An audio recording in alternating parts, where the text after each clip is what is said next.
Here we go again. Je vais vous donner les quatre noms internationaux qui sont partis jouer avec leur pays. Donc Mihailovic pour les États-Unis, Balou, Bassong et Broguillard, ce sont les joueurs de champ pour le Canada. La question est simple. Quels sont pour vous les joueurs qui ont marqué des points durant ce tournoi? Quels sont ceux qui en ont... Allez, pas perdu, parce que de toute façon, comme le dit Sid, c'est pas forcément un tournoi sur lequel le staff misait forcément des choses. Et je reprends la question de Charles Dauphiné. Il vous demande comment vous avez trouvé Bassong, parce que c'est pareil, comme Pantemis, c'est un nom qui ressort là sur les réseaux sociaux. Beaucoup de gens l'ont aimé en milieu gauche versus piston dans une défense à 5, mais également qui se projetait vite vers l'avant. C'est ce que Sid avait remarqué également dans le second match. Donc voilà, dites-moi un petit peu quels sont ce que vous pensez un petit peu de ces 4 joueurs-là, et plus précisément, comme pour Charles, là, sur Bassong, qui était un point d'interrogation. Est-ce que je peux aller en rafale? Vas-y, bien sûr. Mihailovic, j'ai pas su jouer. J'ai fait un tweet un peu malhonnête disant que... T'avais vu qu'il était sorti à la 59e quand même. Oui, j'ai vu ça, mais j'ai juste vu 15 minutes au fond sur 2 matchs. Il voit ce qu'il a besoin de voir. Et moi, ce qui me dérangeait, c'est que j'en veux qu'ils soient intolés. Je veux dire qu'ils soient tout le temps Combien de fois tu as effacé ton draft de tweet? Non, je l'ai fait une fois. Moi, okay. je les rate. Non. C'est brouillon, là. C'est brouillon, là. S'il fallait qu'il fasse un select all puis tweet. Oh boy. C'est quand j'envoie des tweets vers le club, j'ai pas assez vu. Pas assez vu. Balou, comme dirait Nilton, ciao, bye, pow, d'ici juillet, s'il continue comme ça. Okay. Bassong, il va avoir quelques minutes à saison. Je trouve qu'il est intéressant, mais quelques minutes. Ça va être un bon backup de Kiza. Je pense qu'il va jouer un peu plus qu'on aurait pensé au début. Et Broguillard, c'était pas aussi mauvais moi, j'ai pas trouvé aussi mauvais que les gens disent, certains disent sur Twitter. Je dis, bon, j'ai vu les matchs, je dis, c'était pas dégueulasse. Mais un peu ce qu'on avait dit durant le dernier bilan, moi, je n'étais pas totalement en accord avec tout le monde pour le dernier bilan, mais on s'entendait un peu plus. Moi, je pense que physiquement, il a l'air bien. Je trouve que Team Canada a été très, très faible pour que lui puisse s'exprimer en tant que latéral droit offensif. Défensivement, je trouve qu'il était bien. Mais offensivement, je trouve que Team Canada n'avait pas du tout le jeu pour faire ça, surtout contre le Mexique, on oublie ça. Un peu de sa faute, des fois, si on va en reparler de un peu, voilà, j'ai fait mes rafales, voilà. Mais Linton, je te voyais hocher la tête là. Sur le bilan de Sofiane, il est quand même assez pauvre. Alors, il y a une petite lueur, il y a une petite lueur d'espoir avec Bassong qui finalement nous donne un petit peu d'espoir, surtout sur la concurrence à apporter à Kiza. Par contre, sur Balou, sur Broguillard, c'est moyen. Mihailovic, il a montré de belles choses durant le premier match, peut-être un petit peu moins sur les derniers, mais peut-être qu'on attendait un peu de lui qui se positionne comme fer de lance de cette équipe nationale U23 américaine. Qu'est-ce que tu en penses, Nilton? Mais Mihailovic, on a vu pourquoi les Américains l'aiment, puis aussi pourquoi il a été échangé. Tu sais, je veux dire, on finit par être un peu déçu parce qu'il manque quelque chose. Parce que t'en attendais trop ou... Mais tout le monde pense qu'il va en apporter un peu plus. Et quand les Américains ont eu besoin de ça un peu plus-là, mais c'est le premier qui est sorti parce que le petit côté offensif qu'on pense qu'il peut apporter, il finit par l'apporter trop rarement. Et dans une compétition, comme Sid a dit, dans un U23, il aurait fallu qu'il soit beaucoup plus tranchant offensivement. Tu sais, ouais, c'était pas son rôle, mais à un moment donné, il faut que tu le prennes le rôle parce que cette équipe-là avait ce qu'il fallait devant lui pour produire offensivement. Puis pas tout à fait. Mais au niveau volume de jeu, c'est intéressant, là. Il participe beaucoup à la récupération, il couvre beaucoup de terrain. Tu sais, il ne va pas coûter le match. Est-ce qu'il va en faire gagner? Pas tant que ça. Mais bon, encore jeune, on va voir. Est-ce que je peux ajouter une petite nuance à mon commentaire sur Mihailovic et pas par rapport à lui? La nuance, c'est que tu n'as vu aucun match? Exactement. De 1. Non, j'ai vu 15 minutes.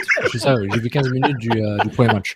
Je veux juste une nuance, c'est que Jason Kreis, le sélectionneur du U23, moi je trouve que c'est un coach des plus surcotés que j'ai vu en MLS. Merci. Disons que ça a mal été. Jason Kreis, c'est un des coachs les plus surcotés que j'ai vu en MLS. On lui tire les pompes à chaque fois. Je trouve ce gars-là surcoté. C'est plus une nuance, hein. Ça s'appelle plus une nuance que tu viens de faire. Non, mais avant que Nilt aille sur les Canadiens, je trouve que c'est une bonne attaque. Parce que je ne suis pas d'accord avec Nilt sur le côté... Enfin, de lui mettre dans son... On va dire dans la case des moins, il est sorti vite. Pour moi, ça veut plus dire que Kreis a juste par rapport que la performance en soi de Mihajlovic. Je pense véritablement que lui, il a saboté le programme américain, qu'il n'a pas du tout été à la hauteur des attentes, et que Mihajlovic, un peu comme Buchanan, comme je vais faire le Joker Buchanan, quand il a été bon, il a été très bon. Et suffisamment bon pour me rassurer que, ok, très bien, donc, comme très bon talent, j'ai hâte d'en voir plus. Ouais. Après, sans être dans une situation où il joue avec des plots et qu'il ne va pas faire des miracles, parce que c'est pas du tout ça. Quand le collectif a été en dessous, voilà, il est resté à ce niveau-là, il a pas effectivement. Mais j'ai trouvé que justement quand il était bon, il a vraiment été très bon, que c'est lui qui a amené quelque chose, c'est lui qui a amené justement cette passe, ce décalage, que c'est un rôle qui va vraiment être intéressant du côté de Montréal avec des joueurs de plus grosse qualité. Et j'ai beaucoup aimé ce qu'il apporte. C'est quelque chose qui est très différent que peut-être un petit peu Sedic commençait à apporter vers la fin de saison. Mais moi, il m'a beaucoup plu Mihajlovic. Puis j'ai trouvé ça dommage que justement qu'il soit très rapidement sacrifié tactiquement lorsque on veut faire autre chose. Bon, on va le sortir lui, on va apporter de la vitesse sur les côtés. Mais c'est ce qui est arrivé aussi à Chicago, tu sais. Ah, mais non, ça c'est un bon point. Ça c'est un excellent encore point. Un grand club, un grand gars avec des grands coachs aussi. Hein. Hey. Non, mais bon, je veux pas dire que ça va être un flop. Là. Je veux pas dire que ça va être un flop. Ah non, faut pas commencer avec. Non. C'est mon tweet qui a insinué ça sans que je le veuille ou pas. C'est juste que tu le voulais un peu, mais c'est juste pour établir. Ouais. On part avec ça. Il faut savoir c'est quoi les possibilités. Pour ce qui est des Canadiens. Balou, est-ce que tu es aussi pessimiste que Sofiane? Balou, je veux entendre Balou. Tu veux entendre Balou? Ciao, bye. Ciao, bye. Balou. Balou, ça ressemble un peu à Broguillard. C'est vraiment les dernières décisions, ballon au pied. T'sais, tous les deux, ils se mettent dans des situations intéressantes et à la fin, tu finis tout le temps par dire « Ah non! » On a vraiment cette réaction-là de « Ah, pourquoi il a fait ça à la fin? » Ouais. Tout ce qu'il a fait était beau et à la fin, il manquait ce petit quelque chose. Balou, il ne sera jamais un buteur, point final. Il n'y a pas cet instinct-là de tueur avec le ballon au pied. Là. Il va provoquer, mais après, il faut qu'il donne des ballons de bonne qualité. Broguillard, lui, franchement, là, j'ai dû sacrer 4-5 fois dans le match sur des prises de décision près de la boîte où s'il avait fait la bonne affaire, là, c'était des buts faciles. Mais est-ce que ça vient avec le temps? Est-ce qu'à mesure qu'il va avoir ces minutes-là et ces situations-là, il va développer ce sens-là final pour devenir... Parce qu'il est vraiment, puis je l'ai tweeté, il est vraiment à une petite décision d'être un très bon allié latéral droit. Basson, c'est compliqué parce qu'on l'a vu dans une espèce de rôle fourre-tout. Tu sais, c'était le joueur polyvalent où on plaçait selon les besoins de l'équipe du Canada. On voit qu'il est capable de faire ces petits rôles-là. Est-ce que c'est un concurrent à qui ça? On sait déjà qui ça. On ne sait même pas c'est quoi sa valeur. On a vu un beau débordement. On a vu qu'il est bien centré. Mais c'est un joueur intéressant qu'on va pouvoir... Oui, c'est un joueur intéressant. Ouais. On le voit aussi que sur le terrain, j'aime son attitude. L'attitude qu'on le voyait dans les conférences de presse, on le voit, là, ça peut être un bon Jack, mais ça, un bon Jack sur une entrevue, c'est quelque chose. Mais sur le terrain, on le voit, c'est un gars très, très positif. Là. Il se donne beaucoup sur un terrain et dans une position comme la sienne, c'est super important d'avoir ce genre de dynamisme-là. Donc, j'ai hâte de le voir dans un rôle précis, sur une durée un peu plus longue pour voir ce qu'il peut apporter avec ses qualités. Sid, est-ce que tu peux nous faire aussi un petit tour d'horizon de ces joueurs-là? Un tour d'horizon. Oui, alors, bon, je vais commencer par Broguillard. Bon. Oui, parce que la semaine passée, tu as déjà fait... Ouais, non, mais... Non. Bon, déjà, full disclaimer, là, ça très bien, à la base, je suis grand fan du joueur. Oui. Je trouve que mais là, je me pose de plus en plus de questions parce qu'il était bien en valeur. Enfin, il était dans un système qui le mettait bien en valeur. Et donc là, ses qualités ressortaient. Dans les circuits de jeu de l'Impact de Montréal, il y avait l'importance de jouer par les côtés, de déborder par les côtés. Et il avait très bien fait en début de saison. Puis après, il y a eu ce petit couac au début du tournoi MLS is back, où on a vu notamment un Piet ou un Chomi prendre sa place. Puis après, il était revenu dans les petits papiers du coach. Red, je pense souvent que à 4, il est moins dominant que dans un système 5-3-2 ou 3-5-2 dans lequel il est piston. Puis je commence à lui donner raison parce que bien que sûrement qu'il n'est pas, voilà, il n'a pas le même rôle et tout que avec Biello qu'il avait, mettons, avec Thierry Henry. Je l'ai trouvé vraiment en dedans. Je trouvais que pas assez tranchant et je trouve que Nilton lui donne même beaucoup de crédit en parlant de la dernière décision. Moi, c'est même avant ça. Moi, c'est même avant ça. Je trouvais que physiquement, il n'a pas été au niveau. Alors là, maintenant, là où je me pose la question, c'est ça fait 4 mois qu'ils n'ont pas joué ou 3 mois ils n'ont pas joué, etc. C'est sûrement un joueur dont le physique est très important pour qu'il puisse s'exprimer sur un terrain. Donc voilà, bénéfice du doute. J'ai pas trouvé que moi j'ai pas trouvé qu'il était au niveau. J'ai pas du tout la même tweetline que Sofiane parce que de nombreuses personnes dans ma TL étaient tellement enthousiaste sur les performances de Brault-Guillard, mais il y a un fameux meilleur joueur du match qui nous a été d'ailleurs, je pense, un de nos patrons l'avait dit où j'étais waouh. Alors je trouve ça indécent. Je suis d'accord. Je trouve ça un peu indécent. Un peu. Le meilleur joueur. Voilà. Donc voilà. Non, tantôt, j'ai peut-être dit qu'on peut pas perdre des points, mais moi, genre comme Zach, il m'a pas impressionné dans ce tournoi. Il m'a pas impressionné à la hauteur de son statut. Donc, genre comme moi, j'avoue que je suis un peu très statut. Je me dis qu'un joueur qui a une vingtaine de matchs MLS, il vient dans ce tournoi-là, j'allume ma télévision, je dois les voir, ces joueurs-là. Je dois voir les joueurs qui sont déjà des joueurs qui sont dans un programme et qui sont, pas versus des autres qui sont des vrais jeunes, là, qui ont gratté 2-3 matchs, etc.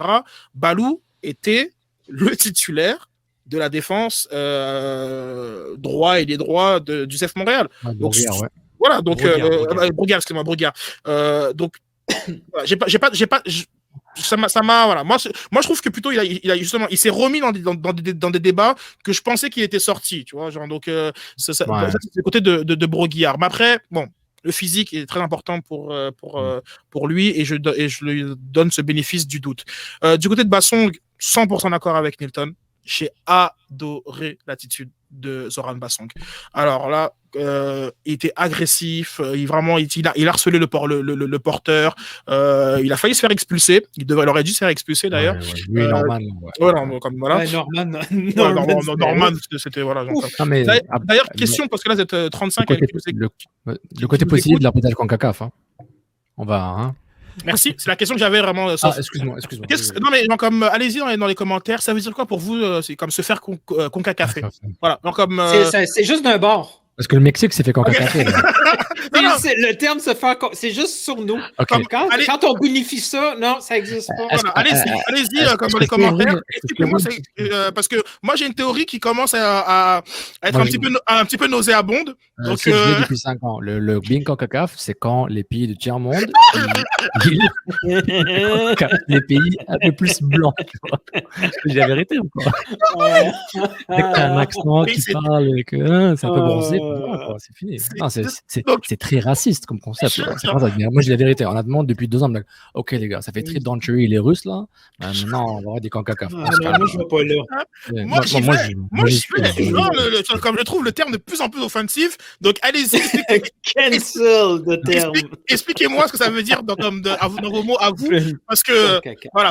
Mais l'arbitre était super. L'arbitre costaricain de Mexique-Canada était excellent. Mais Bassong, il m'a donné envie d'en voir plus. Effectivement, il a été utilisé un petit peu comme un couteau suisse. Moi, j'étais très inquiet, tu vois, qu'il n'ait pas joué au premier match. Parce que, en fait, à l'inverse, c'est vrai que. Mais je me dis, attends, lui, on le considère dans nos depth chart, et puis il n'est pas titulaire dans un match U23. Puis c'est le seul gaucher. Voilà. Donc là, moi, j'étais très inquiet de son début de tournoi. Mais non, j'ai trouvé très. En même temps, Mauro Biello a beaucoup donné d'importance à la forme physique pour ce tournoi-là. Ouais, mais il m'a semblé en forme. Oui, mais tu sais, il n'y a pas eu le choix, entre guillemets, de faire jouer Brault-Guillard parce que lui est en camp d'entraînement. Mais tu sais, les gars MLS, ils n'étaient pas nécessairement, tu sais, ils faisaient attention aux minutes qu'ils voulaient donner aussi. Donc, ça explique peut-être le fait qu'il a été utilisé comme ça, tranquillement, puis en augmentant un petit peu. Là. Ouais. Donc pour finir avec Bassong, moi je pense que justement dans un système qui roule mieux avec des meilleurs coéquipiers, je crois que ça peut être très intéressant ce qu'on va voir de lui, parce que il est aussi il a ce côté physique, mais moi j'ai l'impression qu'il prend des bonnes décisions. J'ai l'impression qu'il est capable de créer des choses. Il a quand même un bon pied. Bon, du côté de Balou, on en a parlé la semaine passée.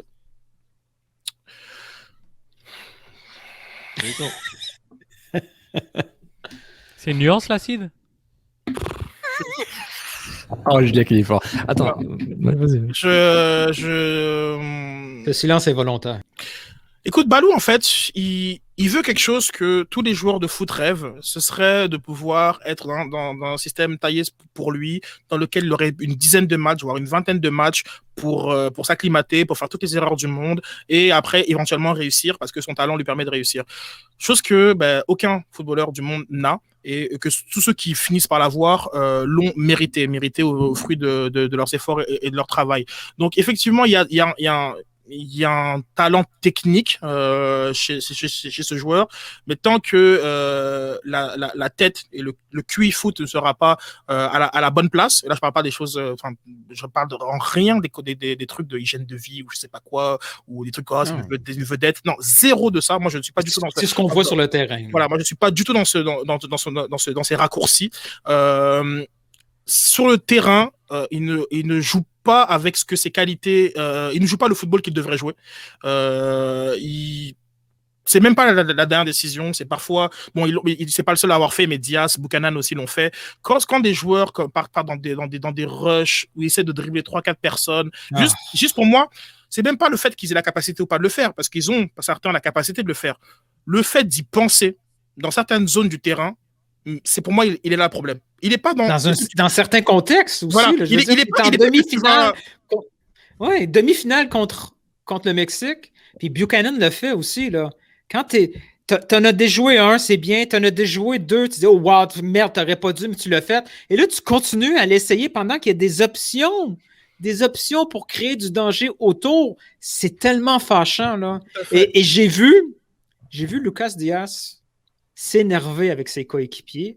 Puis je ne sais pas si c'est parce qu'il n'est pas habitué dans son contexte à lui en Europe de voir ces décisions-là. Souvent, il avait l'air complètement découragé par les prises de décision. C'est comme le choix évident était là, disponible, et non, ils ont fait une connerie avec le ballon. Et c'est les conneries avec le ballon qui m'énervent de Balou. Je sais qu'il est capable de le faire. Là. S'il le fait, tant mieux. Mais des fois, même quand il réussit son truc, ça ne sert à rien.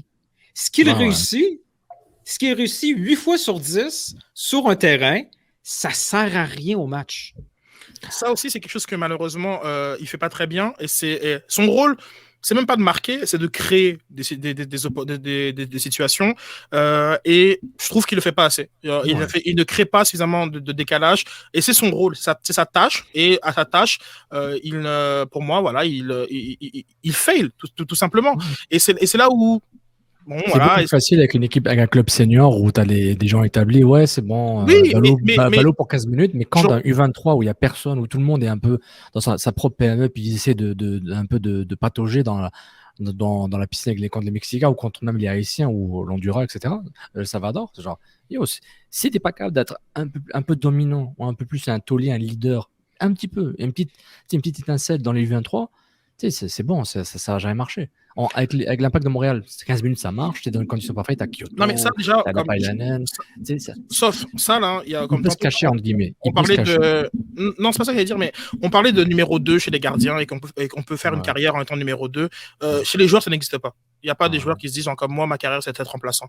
Quand tu es remplaçant, c'est que tu as un trop gros contrat, ou bien que, comme tu ne joues pas au niveau que tu devrais jouer. Donc, moi, ces affaires de super sub et autres, alors que même un Sokjir qui était à 60% partant dans sa carrière et qui était dans le meilleur club anglais pendant 10 ans, ça, à la rigueur, très bien. Sinon, il n'y a aucun joueur de foot au monde qui se dit, voilà, moi, je vais être un super sub. Ma vocation dans la vie, c'est d'arriver quand il reste 10 minutes et comme faire des dribbles. Non, c'est pas vrai. Le Donc, closer. par rapport à ça, voilà. On Donc, a le closer. par rapport à ça, c'est pas un destin. C'est pas un destin. Si c'est ça que les gens envisagent pour Balou, il faut qu'il aille en CAN PL. Si ça ne fonctionne pas en CAN PL, et après, genre, comme tu vois, en PLFQ. Donc, tu penses-tu qu'il y aurait la mentalité pour aller faire une saison en CAN PL? Dans sa tête, est-ce qu'il serait capable d'accepter ça?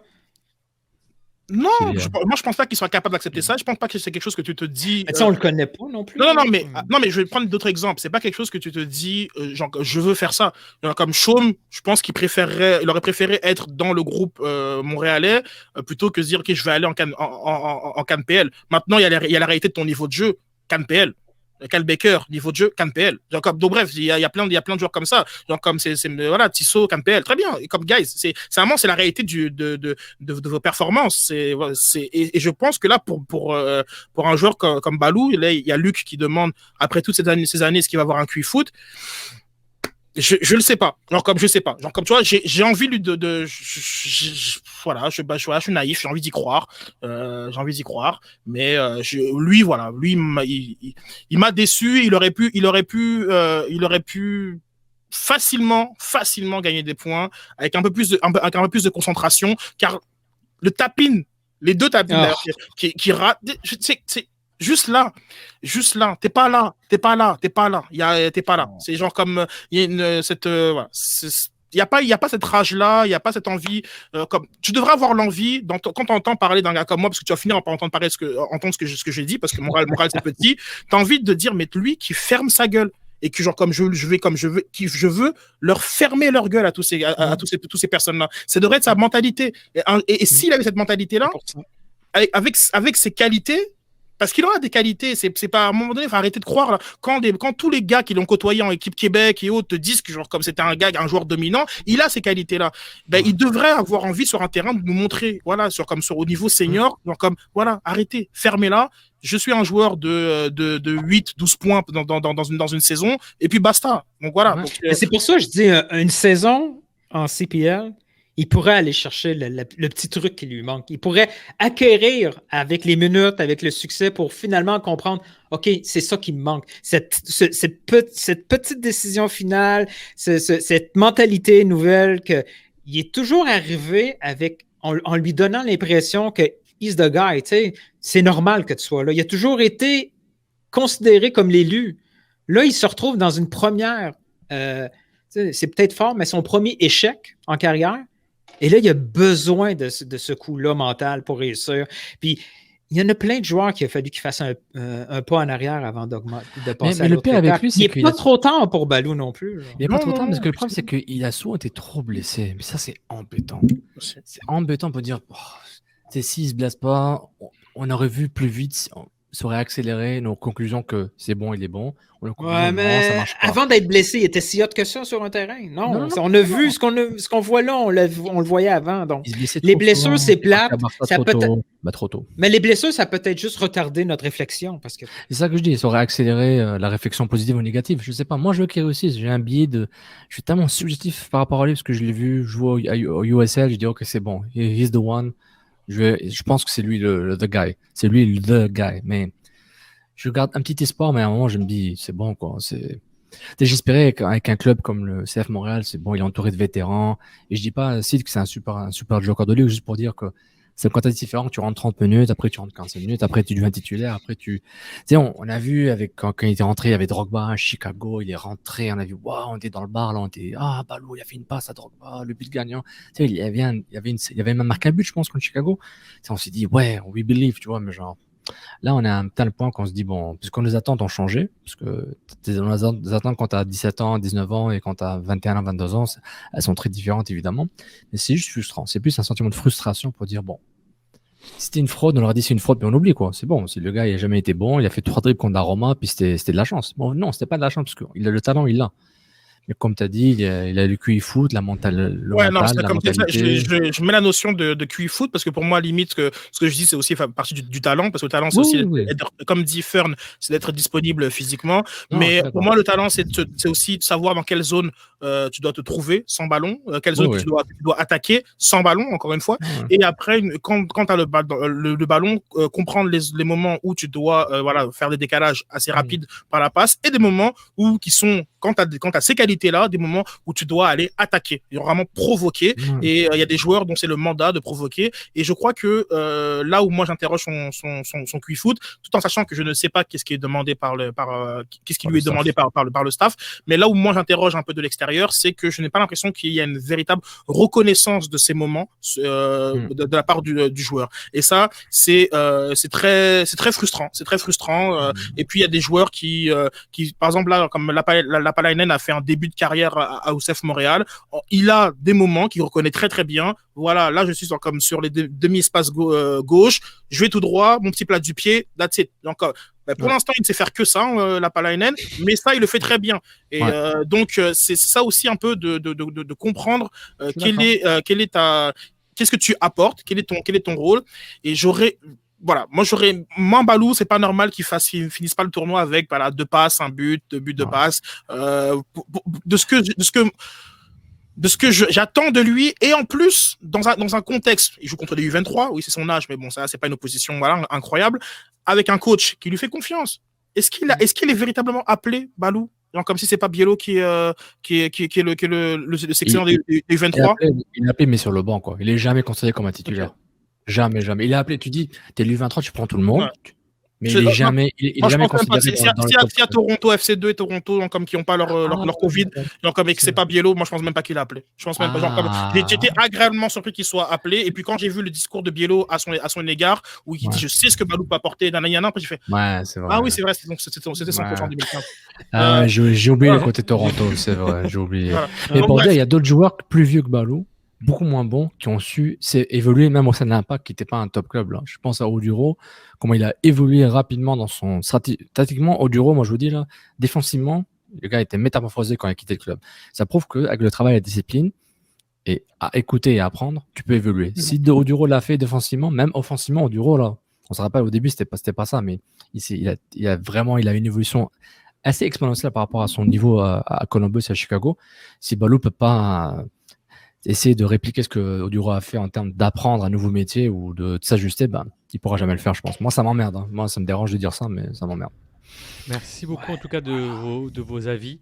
Donc, petit récap. Mihailovic, Bassong, c'était plutôt positif. Broguiard et Balou, il y a des petits. Voilà. C'est pas un tournoi où ils ont gagné des points. S'ils devaient en gagner ou en perdre, ça, on ne le sait pas du tout. Juste